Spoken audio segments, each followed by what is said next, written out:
They said that playing a video of Jordan Peterson having a debate on a public broadcaster in Canada was akin to playing a speech from Hitler in a neutral context.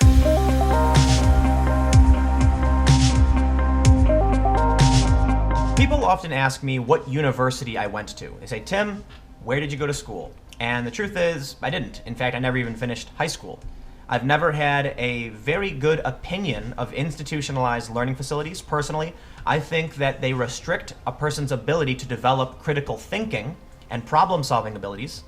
And I know that a lot of people completely disagree with that, but based on my personal experience, my ability to solve problems versus my friends who went to school, I'm more inclined to stay bunkered down, in my opinion. And I bring this up because of today's story. And I want to make sure I preface it with my personal thoughts on college before moving in, so you can take that into consideration when you hear what's going on. An incident happened at Canada's Wilfrid Laurier University where a teaching assistant named Lindsay Shepherd presented a video where Jordan Peter was debating someone about gender pronouns. This was a video that aired on Ontario's TVO, TV Ontario, which is a television station in Canada, and it was a debate. She presented this, as she says, from a neutral perspective so that students could debate the idea as they were talking about the context of conversation and communication and how it shapes our perspectives. So we were thinking about how language affects our lives. And so I presented it neutrally. I wanted to hear all opinions.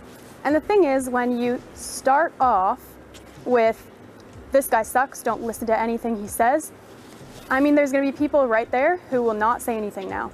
You've silenced them because they're now not willing to say what they wanted to say. And so I just wanted to open with any ideas are welcome here. Sure enough, some students, a student or more, that hasn't been clarified, complained that this video was creating a toxic learning environment. Lindsay was brought into a meeting with faculty members and admonished for playing this video. She was told several things, like it was transphobic, and that trans and gender expression are human rights according to the new federal law in Canada, Bill C-16.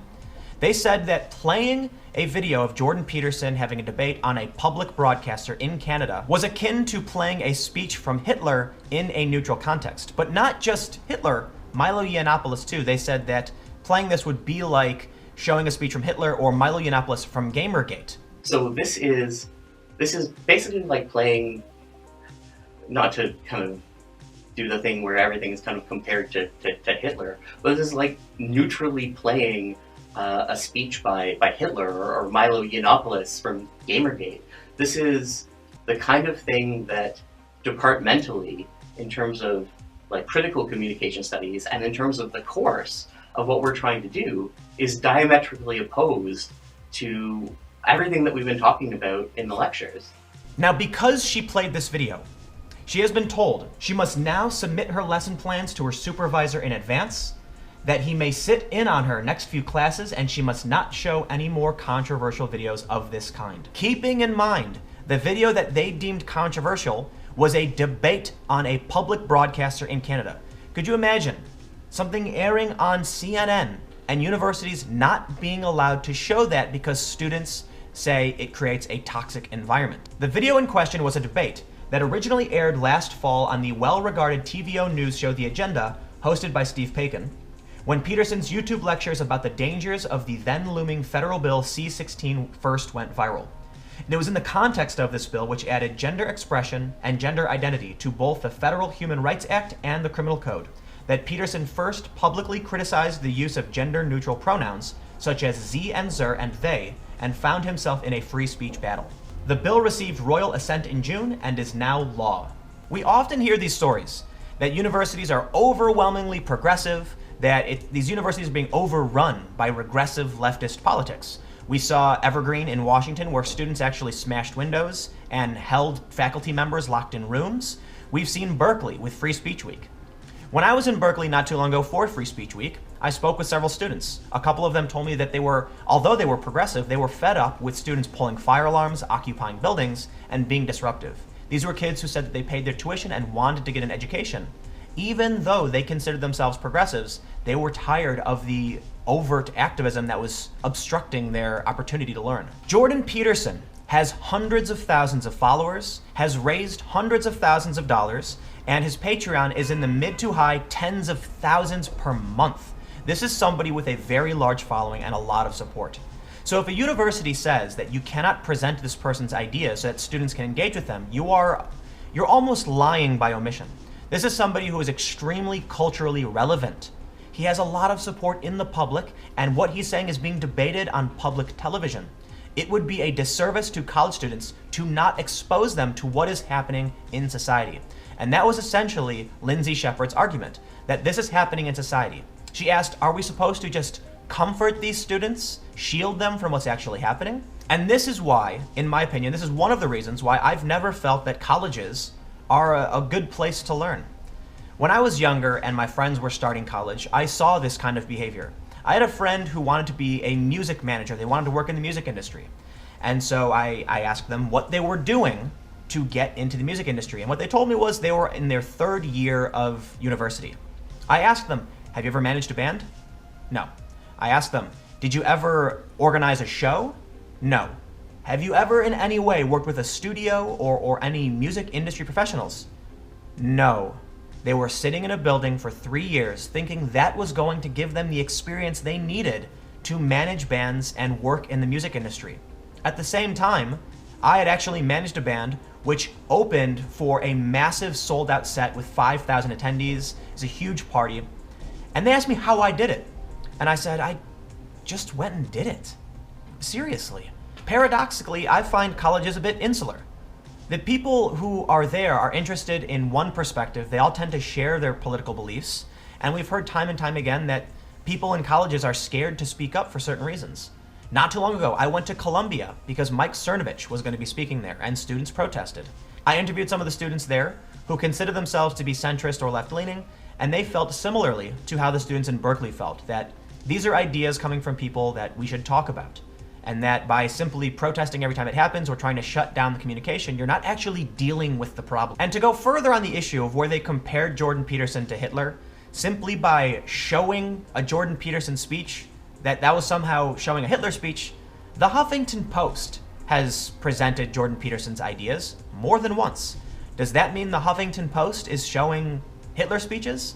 Does that mean TVO is also showing Hitler speeches? Is that what they're trying to say here?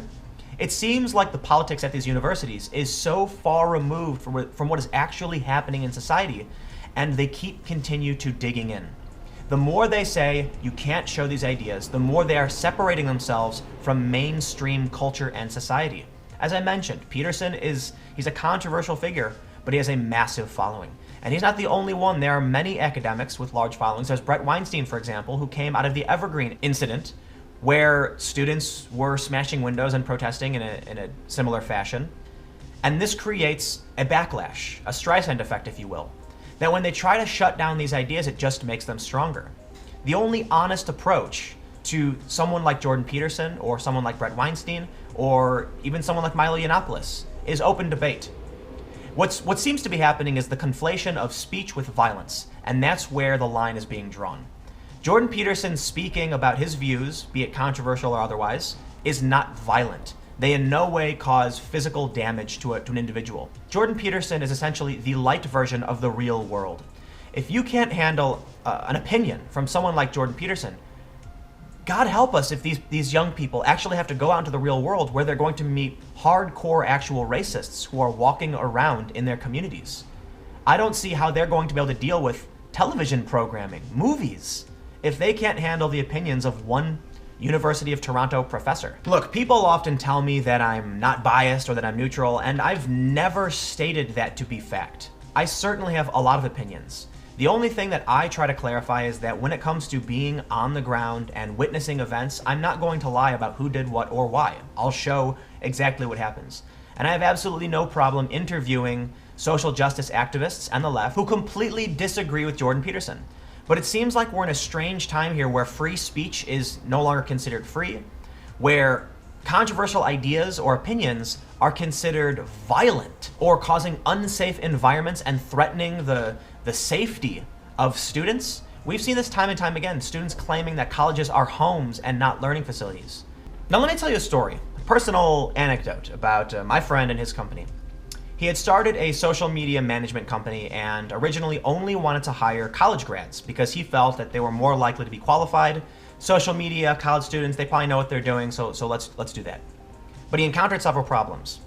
Every time he would go out and have client meetings, he would get text messages and phone calls from his employees saying that they had a problem they couldn't solve, and they didn't know what to do.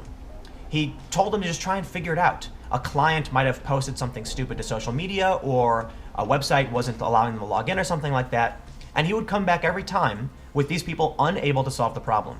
So he'd have to fire them and said, listen, if you can't do this, if you don't know how to work social media, I'm sorry, you can't work here. He went through a few rounds of employees this way, continually hiring more college grads. Eventually, he exhausted his resources because he kept having to hire new people. I say he kept having to hire new people, but it was seriously like 5 people. Eventually, he decided that he was going to have to hire some people without degrees because they were cheaper. They were willing to work for less. And he ended up hiring some people who wanted to be actors and actresses. They had not finished high school. They had moved out to California. And he said, look, I just need someone who knows how to do Instagram, Facebook, and Twitter. And they said, you got it, no problem.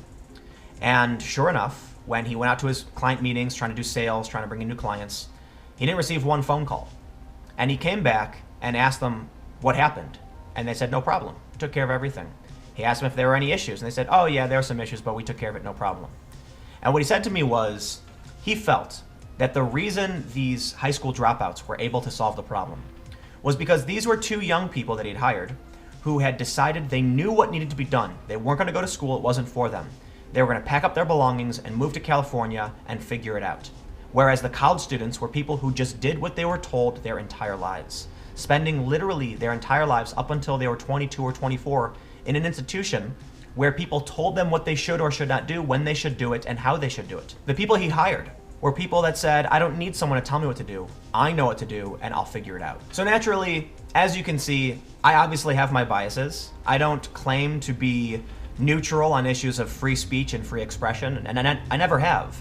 I've only ever considered myself to be an objective observer of real-world events in which I am not a participant. In the United States, when it comes to issues of free speech, of course I'm involved. I believe in free speech. I believe in critical thinking. And I believe in the free exchange of ideas, as do most of the people in this country.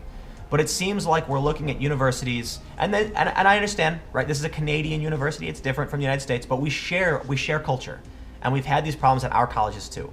It seems like we're looking at a future where young people, at least in universities, aren't interested in free exchange of ideas, where the faculty are just siding with students because the students pay the bills. Right now, I'm working on a potential mini-series where I'll be traveling to some universities and doing some interviews. It's all very tentative, but that's the plan for now. So stay tuned, because there might be something like a fundraiser coming up, but I don't have anything official to announce yet. We're just in the preliminary stages. So let me know what you think in the comments below, and we'll keep the conversation going. Colleges, free speech, and social justice.